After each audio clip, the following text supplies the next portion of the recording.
બદલાતા વાતાવરણ અને વરસાદી માહોલ વચ્ચે ખેડૂતોનો પાક બગડે નહીં તે માટે રાજકોટ માર્કેટિંગ યાર્ડ દ્વારા ખાસ વ્યવસ્થાઓ અમલમાં મૂકવામાં આવી છે।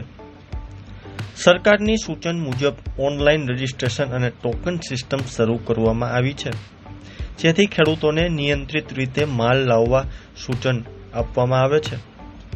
સાથે જ યાર્ડમાં ઉપલબ્ધ શેડ, સ્ટોરેજ અને સમયસર લોડિંગ વ્યવસ્થાના કારણે ખેડૂતોના માલને સુરક્ષિત રાખવાનો પ્રયાસ કરવામાં આવે છે।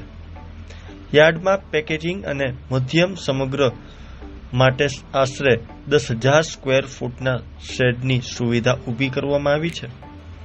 રાજકોટ માર્કેટિંગ યાર્ડમાં ખેડૂતોનો માલ વરસાદ કે બદલાતા વાતાવરણના કારણે બગડે નહીં તે માટે તંત્ર દ્વારા અનેક વ્યવસ્થાઓ ઊભી કરવામાં આવી છે। છેલ્લા કેટલાક દિવસોથી ઓનલાઈન રજીસ્ટ્રેશન અને ટોકન સિસ્ટમ શરૂ કરવામાં આવી છે, જેના કારણે ખેડૂતોને ભીડ અને અવ્યવસ્થાનો સામનો ઓછો કરવો પડે છે અને માલનું સુવ્યવસ્થિત સંચાલન શક્ય બન્યું છે।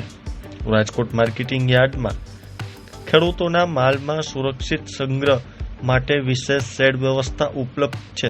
યાર્ડમાં પેકેજિંગ અને મધ્યમ સંગ્રહ માટે આશરે 10,000 સ્ક્વેર ફૂટના શેડની સુવિધા ઊભી કરવામાં આવી છે, જ્યારે કૃષિ અને ઔદ્યોગિક ગોડાઉનો ઉપયોગ માટે અંદાજે 5,000 ચોરસ ફૂટનો શેડ ઉપલબ્ધ કર્યો છે। આ સુવિધાઓના કારણે વરસાદ કે બદલાતા વાતાવરણ દરમિયાન ખેડૂતોને માલ ખુલ્લામાં પડ્યો રહેતો નથી અને પાકની ગુણવત્તા જળવાઈ રહેવામાં મદદ કરે છે। તો ત્યારે જુઓ અમારો ખાસ અહેવાલ।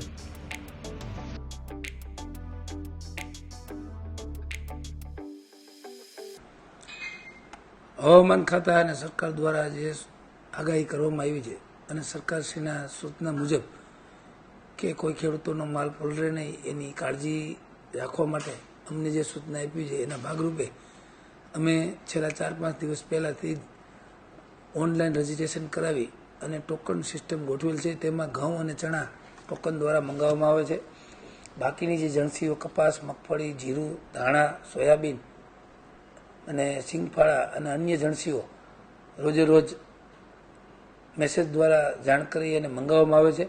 બધી જણસીઓ અમારી પાસે શેડની વ્યવસ્થા પૂરતા પ્રમાણમાં હોય અને અમે શેડમાં જ બધી જણસીઓ ઉતારવામાં આવે છે। ખેડૂતોને પણ વિનંતી કરું છું કે યાર્ડ દ્વારા જે પણ સૂચના મળે એ પ્રમાણે માલ તાલપત્રી ઢાંકી અને યાર્ડે લઈ આવો અને વેપારીઓ દ્વારા એમને જણસી હરાજી દ્વારા હરાજી પૂરી થાય અને માલ એમનો જોખાય અને બારદાન ભરાઈ જાય તો એમને એમનો માલ સમયસર લોડિંગ કરી લેવો, જેથી કરીને વાછટથી કે વરસાદથી માલ બગડે નહીં। અને વેપારી, ખેડૂતો અને દલાલ ભાઈઓ બધાને હું વિનંતી કરું છું કે યાર્ડ પૂરી કાળજી રાખે છે, તો તમે પણ એમાં મને મદદરૂપ થશો।